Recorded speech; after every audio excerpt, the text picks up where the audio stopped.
الحمد لله رب العالمين، والصلاة والسلام على سيد الأنبياء والمرسلين وعلى آله وصحبه أجمعين. أما بعد، فإن أصدق الحديث كتاب الله، وأحسن الهدي هدي سيدنا محمد صلى الله عليه وسلم، وخير الأمور محدثاتها، وشر الأمور محدثاتها، وكل محدثة بدعة، وكل بدعة ضلالة، وكل ضلالة في النار.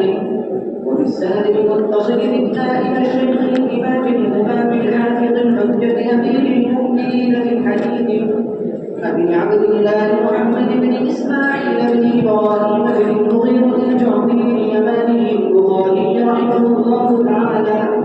اللهم انفعنا وارفعنا بعلومه وعلومكم أجمعين آمين يا رب العالمين. أنه قال: باب من زاغ الهدى معه. وبه قال: حدثنا يحيى بن بكير قال: حدثنا الليث عن عقيل عن ابن شهاب عن سالم بن عبد الله أن ابن عمر رضي الله تعالى عنهما وعنهم أنه قال: تمتع رسول الله صلى الله عليه وسلم في حجة الوداع بالعمرة إلى الحج، وحتى فساق معه الذي عند الحديبة. وبدأ رسول الله صلى الله عليه وسلم فأهل بالعمرة ثم أهل بالحج، فتمتع الناس مع النبي صلى الله عليه وسلم بالعمرة إلى الحج، فكان من الناس من أهدى فساق الهدي، ومنهم من لم يهدي. فلما قدم النبي صلى الله عليه وسلم مكة قال للناس: من كان منكم أهدى فإنه لا يحل من شيء حرم منه حتى يقضي حجه، ومن لم يكن منكم أهدى فليطف بالبيت وبالصفا والمروة والقصر وليحلل ثم ليهل بالحج.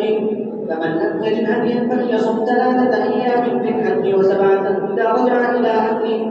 فطاف حين قدم مكة فاستلم الركن أول شيء، ثم قف 3 أطواف ومشى 4. طاف حين قضى طوافه بالبيت عند المقام 4، ثم سلم فانصرف باب الصفا فطاف بالصفا والمروة 7 أطواف، ثم لم يحلل من شيء حرم منه حتى قضى حجه ونحر هديه يوم النحر، وأفاض فطاف بالبيت ثم حل من كل شيء حرم منه، وفعل مثل ما فعل رسول الله صلى الله عليه وسلم من أهدى وساق الهدي من الناس.